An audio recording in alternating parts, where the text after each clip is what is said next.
अच्छा बच्चे, आपको ना एक कंफ्यूजन थी, जैसे ये डीएनए है, डबल स्ट्रैंडेड मॉलिक्यूल हमारे पास इस तरह से डीएनए, ठीक है। अब इस डीएनए का आपको सेंस और एंटी सेंस स्ट्रैंड में कंफ्यूजन थी। ये देखो, ये स्ट्रैंड जो स्टार्ट हो रहा है 5' और 3' डायरेक्शन इसकी है, इसका दूसरा स्ट्रैंड है 3' और 5', ठीक है, ये डायरेक्शन। अब इसमें सेंस कौन सा है और एंटी सेंस कौन सा है? देखो, ये इस तरह से पैरेलल रन कर रहा है, एक ये स्ट्रैंड है, एक ये स्ट्रैंड है। इस तरह से ओपन करके बताती हूँ। 5 और 3 इसको बोलेंगे सेंस, और जो ये है 3 और 5 इसको बोलेंगे एंटी सेंस। अब इसकी क्या होती है, ये जैसे कॉइल्ड, इस तरह स्पाइरली कॉइल्ड स्ट्रक्चर होता है, मैंने समझाने के लिए इस तरह बताया। इसकी इस तरह पूरी ओपनिंग होती है, ठीक है। और जो ये स्ट्रैंड है ना 3 और 5, इसके साथ नया स्ट्रैंड बनना शुरू होता है, ठीक है। ये वाला स्ट्रैंड जो है 3 to 5 वाली डायरेक्शन में रन करने वाला, इसको एंटी सेंस स्ट्रैंड बोला जाता है या टेम्पलेट बोला जाता है। इसको सेंस स्ट्रैंड बोला जाता है या फिर नॉन टेम्पलेट स्ट्रैंड बोला जाता है।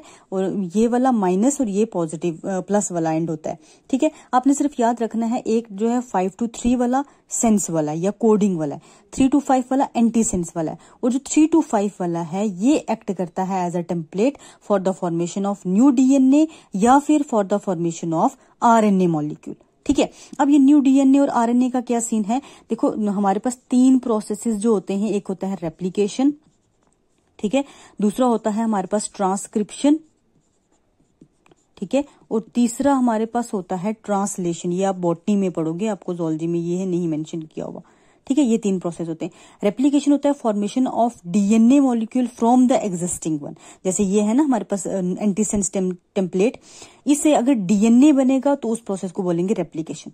अगर इस डीएनए से आरएनए बनेगा तो उसको बोलेंगे ट्रांसक्रिप्शन, ठीक है। और आरएनए मॉलिक्यूल कंबाइन होकर फर्दर जो प्रोटीन सिंथेसिस करते हैं उसको बोलते हैं ट्रांसलेशन।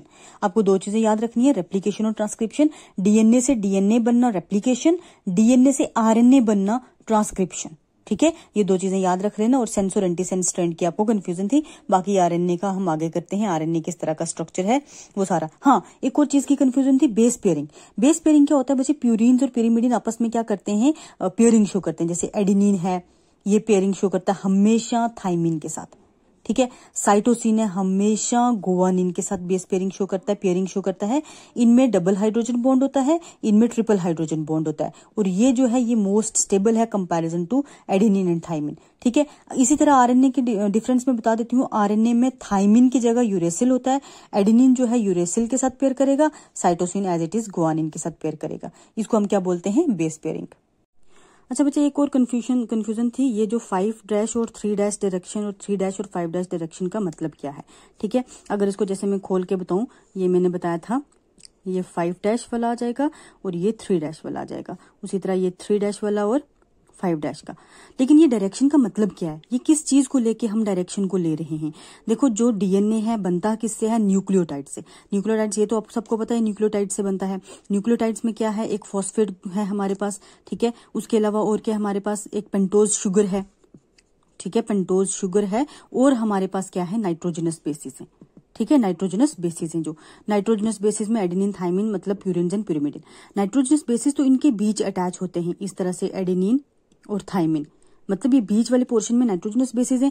लेकिन जो ये बैकबोन बनती है, ये वाली बैकबोन, ये वाली बैकबोन, ये फॉस्फेट प्लस पेंटोज शुगर से बनेगी। फॉस्फेट और पेंटोज शुगर इन सारी बैकबोन में अटैच है, और बीच में क्या होते हैं? न्यूक्लियोटाइड होते हैं। और जो ये ओरिएंटेशन है, मतलब जो न्यूक्लियोटाइड्स की अरेंजमेंट होती है, उसके बेसिस पे हम डीएनए की डायरेक्शन को लेते हैं, ठीक है। किसके बेसिस पे? Orientation of nucleotides, particularly phosphate and pentose sugar. लेकिन अब बात आती है कि 5' क्यों नाम दिया, 3' नाम क्यों दिया? देखो, जहां से डीएनए स्टार्ट होता है, ऐसा तो नहीं है कि हर जगह से ये बाउंड होता है, जुड़ा होता है। कुछ तो इसके फ्री एंड्स होते हैं। जो इसके फ्री एंड्स होते हैं, एक फ्री एंड पे हमें 5 कार्बन पे अनबाउंड फॉस्फेट मिलता है, ठीक है। इस वाली साइड 5 कार्बन पे अनबाउंड फॉस्फेट मिला है, तो इस साइड को हमने नाम दे दिया 5', ठीक है। उसी तरह इसके दूसरे एंड पे 3 कार्बन पे अनबाउंड हाइड्रोक्सिल ग्रुप मिलता है, अनबाउंड हाइड्रोक्सिल ग्रुप मिलेगा, तो उसको, उस डायरेक्शन को हमने नाम दे दिया 3', ठीक है। ये 5' किस वजह से? अनबाउंड फॉस्फेट ग्रुप है, और 3' अनबाउंड हाइड्रोक्सिल ग्रुप है 3 कार्बन पे, ठीक है, इस बेसिस पे नाम हो गया।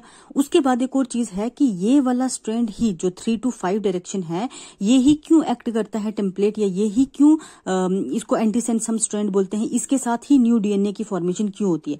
देखो बच्चे, एक्चुअल में होता क्या है, जो डीएनए नया डीएनए बनता है हमेशा 5' to 3' बनेगा, हमेशा 5' to 3', और कंप्लीमेंट्री होता है, मतलब एंटी पैरेलल रन करते हैं। अब देखो, अगर ये 5' to 3' है, इसके साथ बनेगा कंप्लीमेंट्री 3 to 5 बनेगा, ठीक है, इसके कंप्लीमेंट्री में बनेगा तो 5 to 3 बनेगा। तो इसलिए 3 to 5 वाला एंटी सेंस स्ट्रैंड हमेशा टेम्पलेट एक्ट करता है, क्योंकि इसके साथ जो डीएनए बनेगा वो 5 to 3 में रन करेगा, 5 to 3 में, क्योंकि डीएनए हमेशा जो है एंटी पैरेलल होते हैं, मतलब एक दूसरे के अपोजिट डायरेक्शन में होते हैं, इसलिए जो है ये वाला स्ट्रैंड है वो टेम्पलेट एक्ट करेगा, ठीक है। और ओरिएंटेशन के बेसिस पे हमने डायरेक्शन दी है।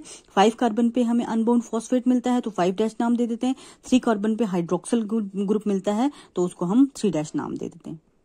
अच्छा, अब डीएनए कंप्लीट होने के बाद अब नेक्स्ट जो हमारा टॉपिक है आरएनए, जिसको राइबो न्यूक्लिक एसिड बोलते हैं, ठीक है। डीएनए जो इस तरह से डबल स्ट्रैंडेड था, उसी के कंपैरिजन अगर हम राइबो न्यूक्लिक एसिड की बात करें, सिंगल स्ट्रैंडेड होता है, ठीक है। सिंगल स्ट्रैंडेड मॉलिक्यूल है और बनता कैसे है, polymerization of number of nucleotide, ये तो आपको पता ही है। Polymerization of number of nucleotide का मतलब क्या हो गया, न्यूक्लियोटाइड्स के जुड़ने से। न्यूक्लियोटाइड में 3 ही चीजें आती हैं, शुगर और फॉस्फेट, उसके बाद हमारे पास नाइट्रोजनस बेसिस।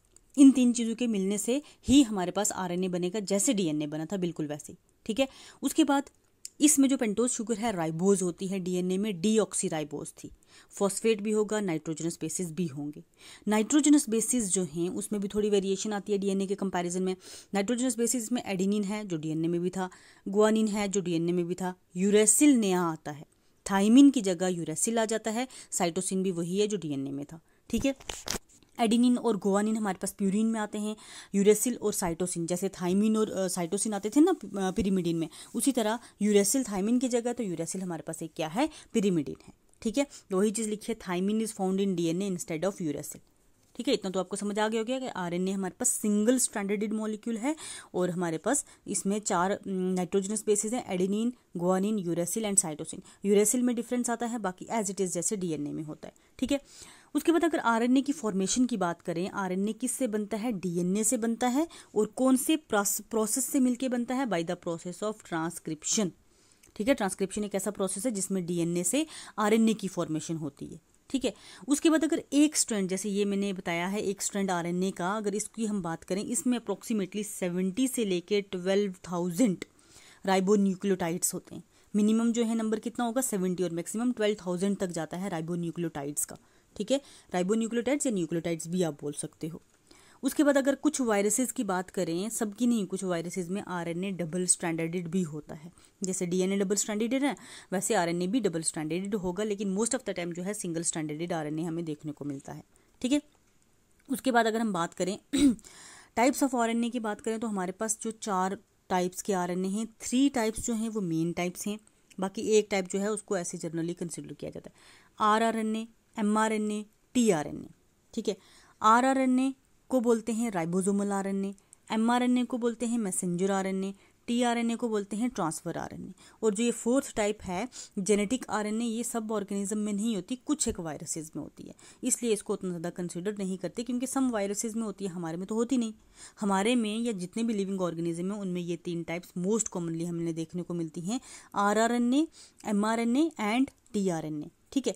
अब सबसे पहले हम बात करते हैं राइबोसोमल आरएनए की या फिर आरआरएनए की, ठीक है। ये सबसे ज़्यादा 70 to 80% आरएनए जो है वो हमारे पास आरआरएनए होता है, ठीक है। Most abundant and longest of, ये तीनों जो टाइप्स हैं उनमें सबसे लंबा होता है, ठीक है।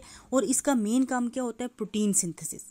प्रोटीन सिंथेसिस मैंने आपको राइबोसोम्स करवाए थे, जब आपको मैंने बताया था ये उसका स्मॉल स्ट्रैंड बड़ा वाला स्ट्रैंड से जुड़ेगा, ठीक है। तो यहाँ पे जो होता है आरएनए होता है, ठीक है। तो इस तरह से ये राइबोसोम्स को जोड़ने की कोशिश करता है और प्रोटीन सिंथेसिस में रोल प्ले करता है हमारे पास राइबोसोमल आरएनए, ठीक है।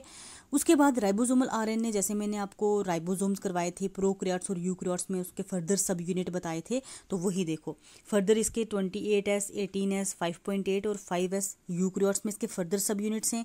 उसी तरह 23S, 16S, 5S प्रोकैरियोट्स में सब यूनिट है। एस क्या है, स्विडबर्ग, ठीक है। स्वेडबर्ग जो मैंने आपको राइबोसोम्स में बताया था कि ऐसा स्वेडबर्ग हम क्यों लेते हैं, ये मैंने सारा बताया हुआ है राइबोसोम जब मैंने करवाया था। ठीक है, तो इस तरह से राइबोसोमल आरएनए हमारी बॉडी में सबसे ज़्यादा होता है और इसका काम क्या होता है, प्रोटीन सिंथेसिस।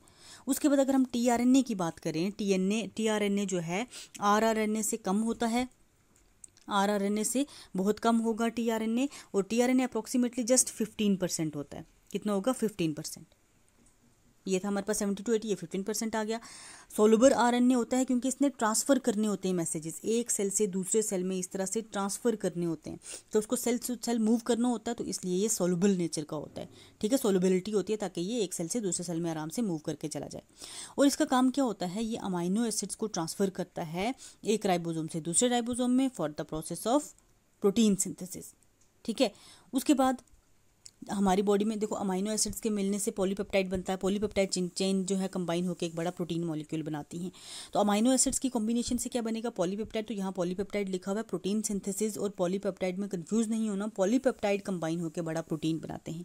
ठीक है, तो जो टीआरएनए हैं, टीआरएनए ने अमाइनो एसिड को कैरी करना होता है, तो हमारे पास स्पेसिफिक टीआरएनए होते हैं फॉर स्पेशल अमाइनो एसिड्स। तो हमारे पास अप्रोक्सीमेटली 100 या 100+ टीआरएनए देखने को मिलते हैं जो क्या करते हैं, ट्रांसफ़र करते हैं अमाइनो एसिड्स को ड्यूरिंग प्रोटीन सिंथेसिस।